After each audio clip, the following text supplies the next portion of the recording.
Have you ever suddenly started sneezing out of nowhere, found your eyes watering uncontrollably, or felt your throat tightening after eating something? If so, you may have experienced an allergic reaction. And you're far from alone. It's estimated that nearly 40% of the world's population suffers from some form of allergy. Today, we're covering allergies from every angle: what they are, why they happen, how to prevent them, how to treat them, and most importantly, what to do in an emergency. Stay until the end, because the last section could literally save your life. I'm Dr. James 1, welcome to the channel. Let's dive in. An allergy is an exaggerated response from the immune system to a normally harmless substance, called an allergen. The body mistakenly identifies it as a threat and triggers a chain of chemical reactions to defend itself. Most notably, it releases histamine, the molecule responsible for most of the symptoms we associate with allergies. The most common allergens include pollen from trees, grasses, and weeds, dust mites, pet dander, dogs, cats, horses, foods, peanuts, tree nuts, milk, eggs, fish, wheat, soy, shellfish, insect venom, bees, wasps, medications, aspirin, penicillin, NSAIDs. Latex mold symptoms vary widely, from a simple sneeze or runny nose to hives, difficulty breathing, or in the most severe cases, anaphylaxis, which we'll cover in detail shortly. There are several types of allergies, each with its own characteristics.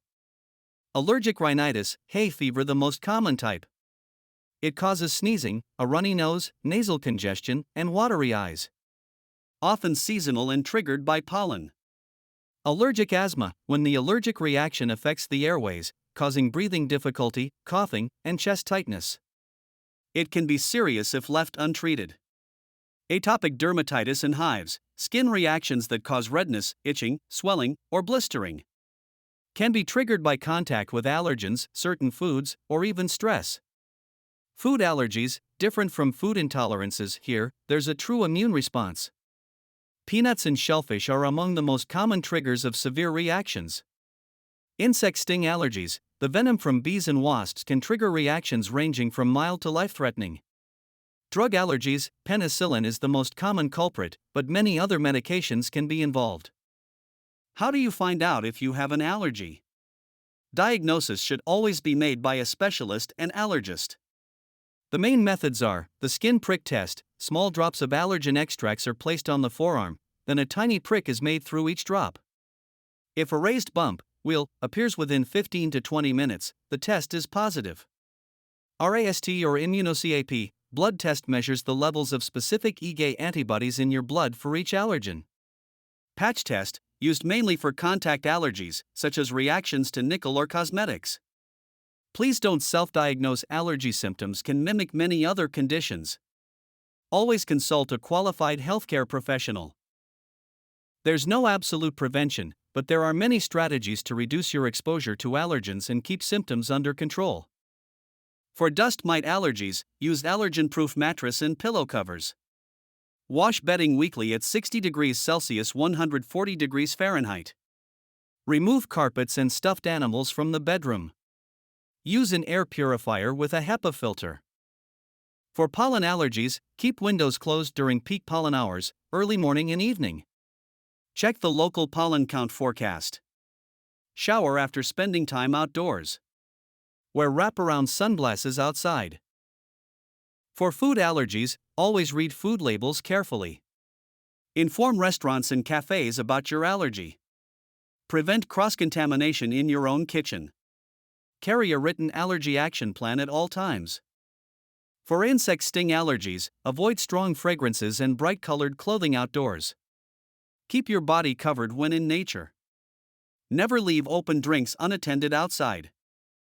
Allergies can't be cured in the traditional sense, but there are very effective treatments to keep them under control. Antihistamines, the most widely used allergy medications. They block the effects of histamine and relieve symptoms like itching, sneezing, and watery eyes. First-generation antihistamines can cause drowsiness. Second-generation ones are more modern and less sedating. Corticosteroids, nasal sprays or topical creams for skin conditions like eczema. They reduce inflammation effectively. Should not be used long-term without medical supervision. Decongestants help relieve nasal congestion but should only be used for a few days at a time. Bronchodilators for asthma open up the airways during bronchospasm. Usually delivered via inhaler. Immunotherapy, desensitization, the only treatment that targets the root cause, not just the symptoms. Gradually increasing doses of the allergen are administered either as injections or sublingual drops/tablets to retrain the immune system. It requires months or even years, but can provide long-lasting relief. As always, any treatment must be discussed with and prescribed by your doctor. Now we get to the most critical part of this video, anaphylaxis, the most severe and potentially fatal allergic reaction. It can develop within minutes of exposure to a trigger. Recognize the warning signs: sudden swelling of the lips, tongue, or throat. Difficulty breathing or swallowing. A sharp drop in blood pressure. Loss of consciousness or fainting. Widespread hives, unusual paleness or flushing.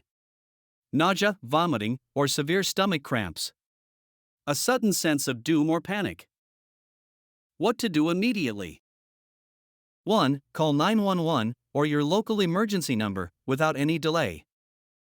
2. If the person carries an epinephrine auto-injector, like an EpiPen, use it immediately. Inject into the outer thigh, it can go through clothing. Hold it in place for 10 seconds. If symptoms don't improve within 5 to 15 minutes and a second dose is available, use it. 3. Have the person lie down with their legs elevated, unless they're having trouble breathing. In that case, keep them sitting upright. 4. Never leave the person alone. 5. If they stop breathing, begin CPR if you are trained to do so.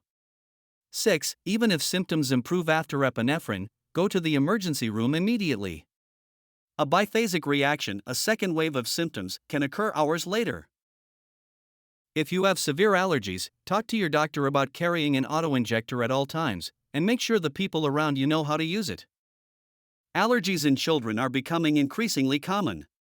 Interestingly, some childhood food allergies, like those to milk or eggs, often resolve on their own as the child grows. Others, like peanut allergies, tend to be lifelong. It's important not to unnecessarily delay introducing allergenic foods during weaning, unless your pediatrician advises otherwise. Recent research actually shows that early exposure may help reduce the risk of developing allergies. Always work with a pediatric allergist to create a safe, personalized plan for your child. And there you have it, we've covered everything: what allergies are, how they're diagnosed, how to prevent and treat them, and most importantly, how to act fast in a life-threatening situation. Remember, allergies shouldn't be ignored, but with the right information and medical support, you can live a full, normal life. If this video was helpful, please hit the like button and subscribe to the channel, it genuinely makes a difference. Do you have questions or want to share your own experience with allergies? Drop a comment below, I read every single one. Until next time, take care of yourself.